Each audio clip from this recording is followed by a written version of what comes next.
ایک بار حضرت آدم علیہ السلام بیمار ہو گئے۔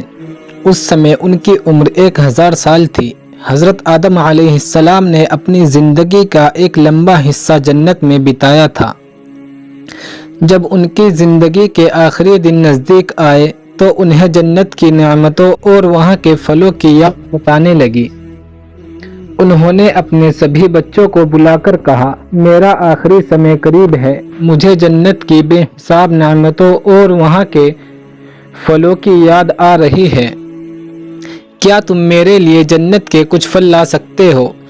یہ سن کر ان کے سبھی بیٹے جنت کے پھلوں کی تلاش میں نکل پڑے، لیکن حضرت شیث علیہ السلام اپنے پتا کی سیوا میں لگے رہے۔ کافی وقت بیت جانے کے بعد جب ان کے بیٹے واپس نہیں لوٹے تو حضرت آدم علیہ السلام نے حضرت شیث علیہ السلام سے کہا، اے میرے بیٹے، لگتا ہے کہ تمہارے بھائیوں میں سے کوئی بھی جنت کے پھل لانے میں کامیاب نہیں ہوگا۔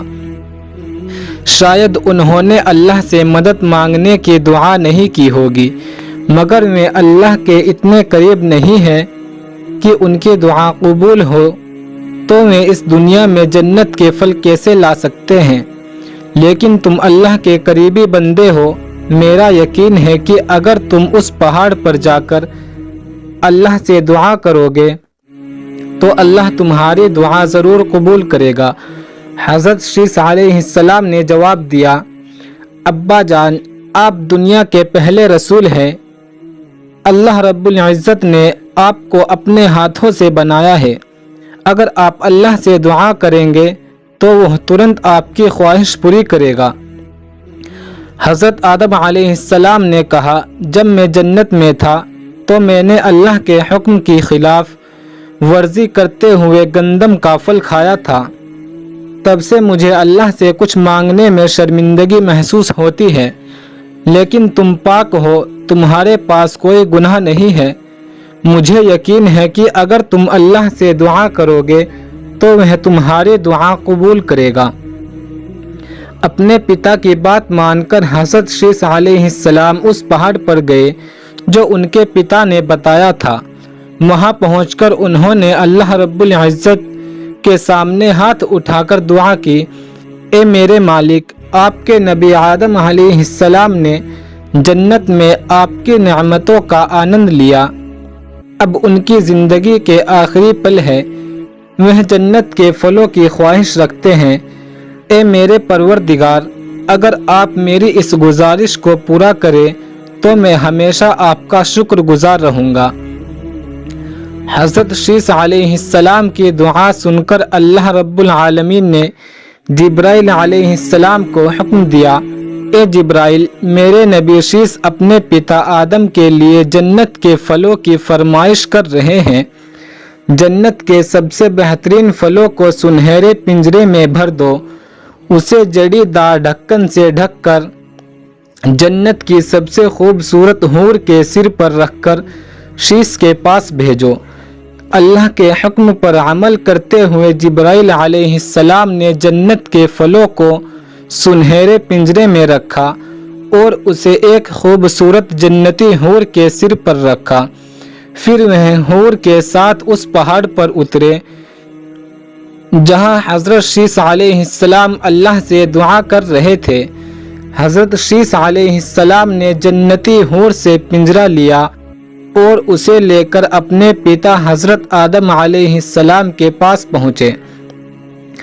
حضرت آدم علیہ السلام نے جنت کے پھلوں کو دیکھ کر اللہ کا شکر ادا کیا اور پھلوں کا آنند لیا۔ اس کے بعد حضرت آدم علیہ السلام نے اس جنتی حور کا نکاح حضرت شیث علیہ السلام کے ساتھ کروا دیا، لیکن پھر انہوں نے اس حور سے کہا، اے میری بیٹی، تم جنت کی حور ہو، یہ دنیا تمہارے رہنے کی جگہ نہیں ہے، جنت میں تمہارا ملن شیث کے ساتھ ہوگا، اب تم واپس جنت لوٹ جاؤ۔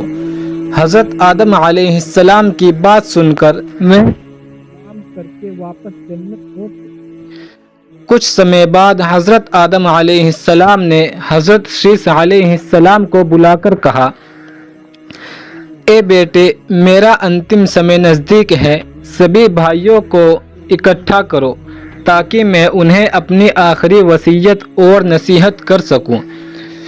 حضرت شیس علیہ السلام نے اپنے پتا کے حکم کا پالن کرتے ہوئے اپنے سبھی بھائیوں کو اکٹھا کیا۔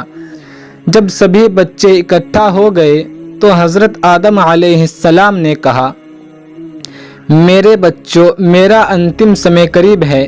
میں نے اپنی زندگی اللہ کے پیغام کو تمہارے تک پہنچانے میں بتائی ہے۔ میری آخری نصیحت یہ ہے کہ ہمیشہ اللہ کی عبادت کرو اور اس کے ساتھ کسی کو بھی شریک مت کرو۔ آپس میں ایکتا بنائے رکھو اور ہر سمسیا کا حل آپسی صلاح سے کرو۔ جھگڑوں اور لڑائی جھگڑوں سے دور رہو۔ اپنے بھائی حضرت شیس کی بات مانو کیونکہ وہ اللہ کے نبی ہے۔ ان کی راہ پر چلو گے تو ہمیشہ صحیح راستے پر رہو گے۔ پھر انہوں نے حضرت شیس علیہ السلام کو اپنی ذمہ داری سونپتے ہوئے کہا، میں تمہیں اپنا اتر ادھیکاری بناتا ہوں۔ تمہیں اپنی نسل کو ابلیس کے فتنے سے بچانا ہے، اللہ کی عبادت کرتے رہنا اور دوسروں کو صحیح راستہ دکھانا۔ یہ دنیا پریکشا کی جنگیں ہے، ہمیشہ کے لیے رہنے کا جنگیں نہیں ہے۔ اللہ سے دعا کرتا ہوں کہ وہ تمہیں اور تمہاری نسل کو صحیح راہ پر بنائے رکھے۔ حضرت آدم علیہ السلام نے اپنے بیٹوں سے کہا، مجھے امید ہے کہ تم لوگ سچے راستے پر رہو گے۔ یاد رکھو، میں اپنے بعد حضرت شیس کو اپنی جگہ پر اتر ادھیکاری بناتا ہوں۔ پھر حضرت آدم علیہ السلام نے حضرت شیس علیہ السلام سے مخاطب ہو کر کہا، اے میرے بیٹے، یاد رکھنا، یہ دنیا مشکل سے بھری جگہ ہے، یہ ہمیشہ رہنے کا جگہ نہیں ہے۔ ہر انسان کو یہاں سے رخصت ہونا ہے۔ ابلیس تمہارا سب سے بڑا دشمن ہے، اس لیے ہمیشہ سترک رہنا تمہاری ذمہ داری ہے کہ تم اپنے بھائیوں اور سنتانوں کی حفاظت کرو۔ دھیان رکھنا کہ ابلیس تمہیں یا تمہارے پریوار کو گمراہ نہ کر سکے۔ وہ ہر وقت اپنی چالوں سے تمہیں پھنسانے کی کوشش کرے گا۔ تمہیں اپنے پریوار کو بار بار نصیحت کرنی ہوگی کہ وہ صحیح راستے پر چلے اور ہمیشہ اللہ کی عبادت کرے۔ میں اللہ سے دعا کرتا ہوں کہ وہ تمہیں اور تمہاری نسلوں کو صحیح راستے پر چلنے کی توفیق عطا کرے۔ اس کے بعد حضرت آدم علیہ السلام نے حضرت شیس کو اپنا اتر ادھیکاری بنا دیا۔ پھر اللہ رب العالمین نے حضرت شیس علیہ السلام کو نبوت سے نوازا۔ کچھ سمے بعد جبرائیل علیہ السلام ملک الموت کے ساتھ حضرت آدم علیہ السلام کے پاس آئے۔ حضرت آدم علیہ السلام نے ملک الموت کو دیکھا اور سمجھ گئے کہ ان کا آخری وقت آ گیا۔ انہوں نے اپنی بیوی حضرت حوا علیہ السلام اور اپنے سبھی بچوں کو کہا، اب تم سبھی باہر جاؤ، مجھے مہمانوں کے خاص بات چیت کرنی ہے۔ جب سبھی باہر چلے گئے تو ملک الموت نے کہا، اے اللہ کے نبی، مجھے دیکھ کر آپ سمجھ گئے ہوں گے کہ میں کیوں آیا ہوں۔ اگر آپ اجازت دے تو میں اللہ کے حکم سے آپ کی روح قبض کرنا چاہوں گا۔ حضرت آدم علیہ السلام نے جواب دیا، میں ہمیشہ اللہ کے حکم کے لیے تیار ہوں، آپ اپنا کام پورا کریں۔ ان کی اجازت کے بعد ملک الموت نے ان کی روح قبض کرنے کی تیاری کی۔ یہ دیکھ کر جبرائیل علیہ السلام نے کہا، اے ملک الموت، اللہ نے حضرت آدم کو اپنی محبت اور قدرت سے بنایا ہے، اس لیے میں تم سے درخواست کرتا ہوں کہ ان کی روح اس طرح سے قبض کرو کہ انہیں کوئی تکلیف نہ ہو۔ جبرائیل علیہ السلام کی اس درخواست سے ملک الموت نے حضرت آدم علیہ السلام کی روح کو بنا کسی تکلیف کے قبض کر لیا۔ اس طرح حضرت آدم علیہ السلام نے اس دنیا سے رخصت کر لیا۔ ان کی مرتے کے بعد ان کے بیٹے حضرت شیث علیہ السلام نے انہیں دفنایا۔ حضرت آدم علیہ السلام کو یہ عمل ان کی سنتان کے لیے رہنمائی اور نصیحت کا سب سے بڑا سبق ہے۔